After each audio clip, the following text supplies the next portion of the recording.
ये है गब्बर शेर। ये हमेशा राजा बनने के सपने देखता रहता है। इसने कई बार राजा बनने की कोशिश तो की, लेकिन हर बार नाकाम ही रहा। एक बार जंगल में नया राजा बनने की चर्चा चल रही थी। सभी जानवरों ने फैसला लिया कि जो भी कल होने वाली दौड़ प्रतियोगिता जीतेगा, वही जंगल का राजा घोषित किया जाएगा। इसी दौड़ में गब्बर शेर ने भी हिस्सा लिया। अगले दिन दौड़ प्रतियोगिता शुरू हो जाती है।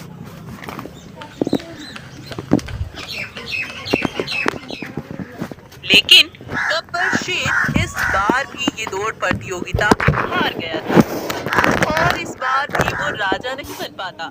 तब शेर गुस्से से वहाँ से आ जाता है और गुस्से में बोलता है, ये मेरी फूटी किस्मत मुझे राजा नहीं बनने देगी, लेकिन मेरा भी नाम गब्बर है। मैं भी राजा बनकर ही मानूंगा। इसी तरह शेर गब्बर शिकार करता करता दूसरे जंगल में पहुंच जाता है। तभी उसे बहुत सारे जानवर अपने राजा बाघ के पास खड़े दिखाई देते हैं। उनको देखकर शेर बोलता है, अरे वाह, इस बाघ को देखो, इसके कितने मजे हैं। सभी जानवर इसकी कितनी इज्जत करते हैं। इसकी जिंदगी तो बड़े मजे में गुजर रही है। काश इस जंगल का मैं राजा होता तो कितना अच्छा होता। खैर, अभी तो मुझे बड़े जोरों से भूख लगी है। चलकर कहीं भोजन देखता हूँ। इसी जंगल में तेंदुआ भी रहता था। उसे जंगल के जानवरों का शिकार करने में बड़ा मजा आता था, लेकिन उसे सिर्फ बाघ का डर था, क्योंकि अगर कोई दुष्ट जानवर बाघ की प्रजा को कोई नुकसान पहुंचाता था, तो बाघ उसे कभी माफ नहीं करता था और उसे उसकी सजा जरूर देता था। लेकिन फिर भी तेंदुआ बाघ से छिपकर जानवरों का शिकार कर ही लेता था।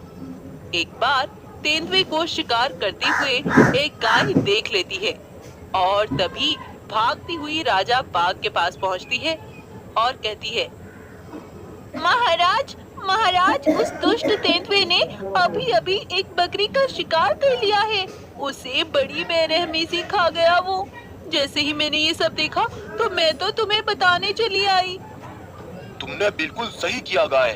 मैं उस तेंदुए को अभी सबक सिखा कर आता हूँ।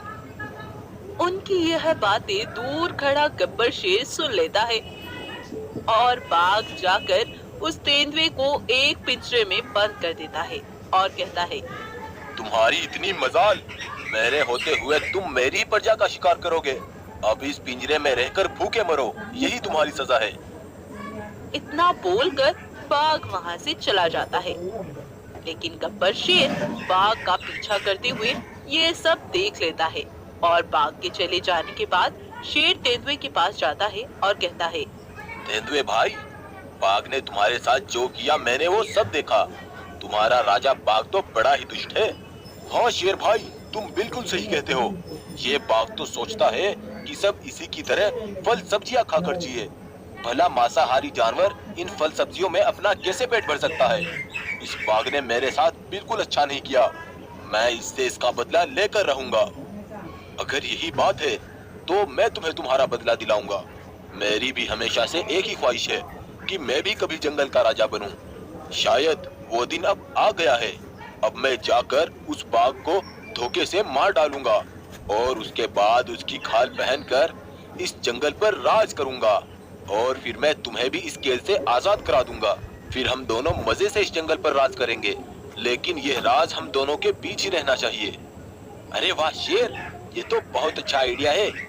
उसके बाद तो हम दोनों चुपके से शिकार करेंगे। जाओ, अब तुम उस बाघ को धोखे से मार डालो। तब शेर जाकर उस बाघ की निगरानी करने लगता है। तब शेर पीछे से जाकर हमला कर देता है और उसे वहीं जान से मार देता है और तभी जल्दी से उसकी खाल को पहन लेता है और खुश होकर कहता है, आखिर मैं जंगल का राजा बन ही गया। अब मैं बड़े चतुराई से इस जंगल पर राज करूंगा। कुछ देर बाद वहीं से वही गाय गुजर रही थी। तभी बाघ की खाल में खड़ा शेर उसे बुलाकर कहता है, सुनो गाय बहन, जाओ उस तेंदुए को पिंजरे से निकाल कर यहाँ लाओ। अब उसकी सजा पूरी हो गई, उसको अकल ठिकाने आ गई होगी। लेकिन महाराज, इतनी जल्दी उसे कैसे अकल आ सकती है? अगर उसने फिर से किसी का शिकार किया तो? नहीं नहीं गाय, अब वो ऐसा नहीं करेगा। जाओ और तुम उसे बुला कर लाओ। तब गाय तेंदुए को पिंजरे से आजाद करके बाघ की गुफा की ओर भेज देती है। तेंदुआ जल्दी से गुफा पर पहुंचता है और खुश होकर कहता है, अरे अरे शेर, ये तो तुमने सच में ही कमाल कर दिया। हाँ तो तेंदुए, क्या तुम मुझे हल्के में लेते हो? अब तुम मेरी बात ध्यान से सुनो। अब तुम रोज एक जानवर को मेरे पास बुला कर लाओगे, लेकिन याद रखना उस जानवर को यहाँ आते हुए कोई ना देखे। इस तरह से हम रोज एक एक जानवर का शिकार करेंगे और मजे से रहेंगे। तब अगले ही दिन तेंदुआ एक भैंस के पास जाता है और कहता है, सुनो भैंस, तुम्हें राजा बाघ ने बुलाया है। शायद उन्हें तुमसे कुछ बात करनी है। आओ तुम मेरे साथ चलो। तब तेंदुआ भैंस को लेकर गब्बर शेर के पास पहुंचता है और गब्बर तभी उसका शिकार कर लेता है और फिर वो दोनों उसे मजे से खाने लगते हैं। अगले दिन फिर तेंदुआ एक भेड़ को बुला कर लाता है और उसका शिकार कर लेते हैं। कुछ दिन इसी तरह चलता रहा। जानवरों की संख्या भी अब कम होने लगी थी। वहीं बाघ की गुफा के पास एक पेड़ पर चील रहा करती थी। वो रोज देखती थी कि तेंदुआ रोज एक जानवर को बाघ की गुफा के पास ले जाता है और वो जानवर फिर वापस आता दिखाई ही नहीं देता। अरे, मुझे तो कुछ गड़बड़ लगता है। मुझे आज चलकर देखना पड़ेगा। तब चील बाघ की गुफा के पास जाती है कि बाघ और तेंदुआ एक बकरी का शिकार कर रहे हैं। यह सब देखकर चील वहीं दंग रह जाती है। मुझे तो इस तेंदुए पर पहले ही शक हो रहा था, लेकिन बाघ महाराज ऐसा क्यों कर रहे हैं? बाघ महाराज, मुझे चलकर ये बात सभी जानवरों को बतानी होगी। तब चील सभी जानवरों को इकट्ठा करती है और उन्हें जो हुआ सब बताती है। यह सुनकर सभी जानवर भी दंग रह जाते हैं। मुझे तो उस दिन से महाराज बाघ पर शक हो रहा था, जब उन्होंने मुझे तेंदुए को बुलाकर लाने के लिए कहा। मुझे तो कुछ गड़बड़ लगती है। हमें उस तेंदुए को अलग से पकड़कर सब कुछ पूछना होगा कि आखिर ये सब चल क्या रहा है। तभी सभी जानवर जाकर तेंदुए को पकड़ लेते हैं। तभी बड़े गुस्से से गोरिल्ला बोलता है, हमने तुम्हें शिकार करते हुए देख लिया है। अब तुम हमें सब सच सच बताओ, नहीं तो हम तुम्हें कच्चा चबा जाएंगे। अगर मैं तुम्हें सब सच सच बताऊं तो क्या तुम मुझे छोड़ दोगे? हाँ, हम तुम्हें छोड़ देंगे। अब जल्दी से बताओ। तब चीता उन्हें सारी बात सच बता देता है। यह सुनकर सभी जानवर बहुत ज्यादा हैरान और परेशान हो जाते हैं। तुम इतने बड़े लालची और गद्दार हो।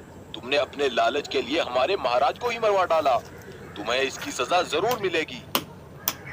तब सभी जानवर तेंदुए को पिंजरे में बंद करके उस शेर के पास पहुंचते हैं, जो बाघ की खाल पहनकर जंगल पर राज कर रहा था। और फिर वह सब जानवर एक साथ मिलकर उसे जान से मार डालते हैं और फिर एक गोरिल्ला को ही जंगल का राजा बनाकर फिर से जंगल में खुशी खुशी जिंदगी गुजारने लगते हैं। इस तरह से वो सभी जानवर एकजुट होकर अपनी इस समस्या का समाधान निकाल लेते हैं और बाकी जानवरों की जान बचाने में सफल हो जाते हैं।